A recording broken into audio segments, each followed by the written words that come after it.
अब ये general case है जो मैं आपको बता रहा हूँ, ठीक है ना।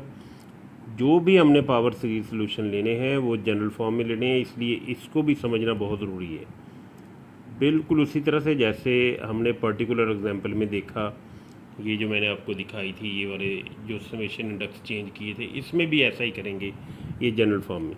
अब आपके पास फ़र्ज़ करें ये summation n is equal to 2 से लेकर इन्फिनिटी तक x की पावर n-2, आप इसको x की पावर n में चेंज करना चाहते हैं, इंडेक्सिंग करना चाहते हैं इसकी।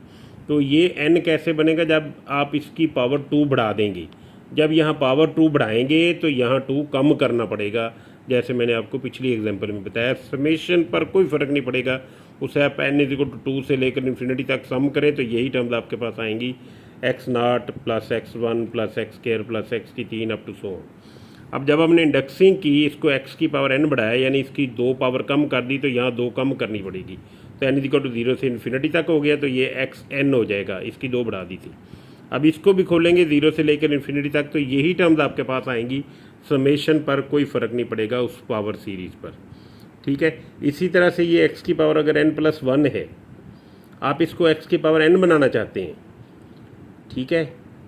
तो ये लाइक टर्म्स के लिए होता है कि x की पावर n वाली जब आपने इकट्ठी करनी है तो ये इंडेक्सिंग वहाँ पे काम आएगी जहाँ आपने सोल्यूशन मालूम करने, ये भी याद रखिएगा, बहुत इंपॉर्टेंट है ये पॉइंट। जहाँ पे ज़्यादा टर्म्स x की पावर n वाली आ जाएँ, लेकिन एक दो टर्म्स ऐसी आ जाएँ जिसमें x की पावर बड़ी हो, तो आप ये इंडेक्सिंग करके उसे सेम कर सकते हैं और इस तरह कॉमन लेने में आसानी रहती है, ठीक है।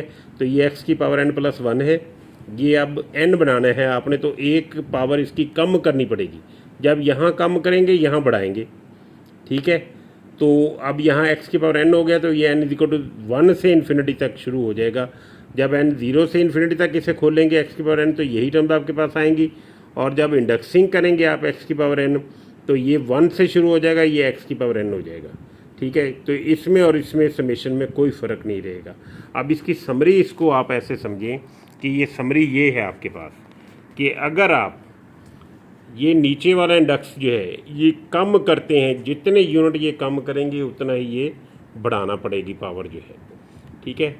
बिल्कुल इसी के पैरेलल अगर ये नीचे वाला इंडेक्स जो है आप बढ़ाते हैं, तो यहाँ पे वेरिएबल की पावर उतनी ही आपको कम करनी पड़ेगी, उतने ही यूनिट इंडेक्सिंग के लिए। ये याद रखिएगा, ठीक है। ये आपको सवालों में काम आएगा जहाँ पे हमने सीरीज सोल्यूशन मालूम करने हैं, ठीक हो गया। ये कुछ मैंने एग्जांपल लिखी हुई हैं, ये मैं आपको व्हाट्सएप भी कर दूंगा ग्रुप में, ये आपने देख लेना है। इसको इसके स्क्रीनशॉट लें, इसके सोल्यूशन कैसे मालूम करते हैं, ये मैंने इंडेक्सिंग की हुई है आपके सामने, ठीक है। ये टर्म्स लिखी हुई हैं।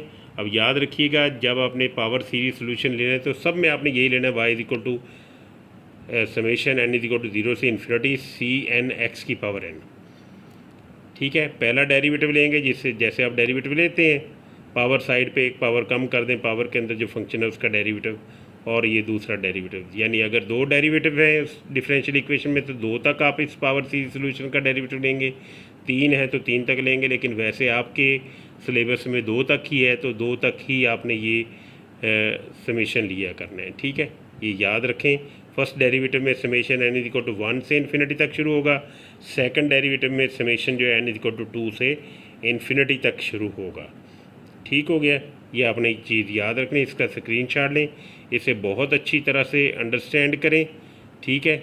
और इसका भी स्क्रीनशॉट ले लें नीचे वाले का जो है, और इसे समझें, खुद से समझें। बाद में मैं आपको सवाल भी इसके करवाऊंगा कि आपने इसके सवाल कैसे करने हैं, बहुत अच्छी तरह से इसे समझ लें। थैंक यू वेरी मच जी, अल्लाह हाफिज़।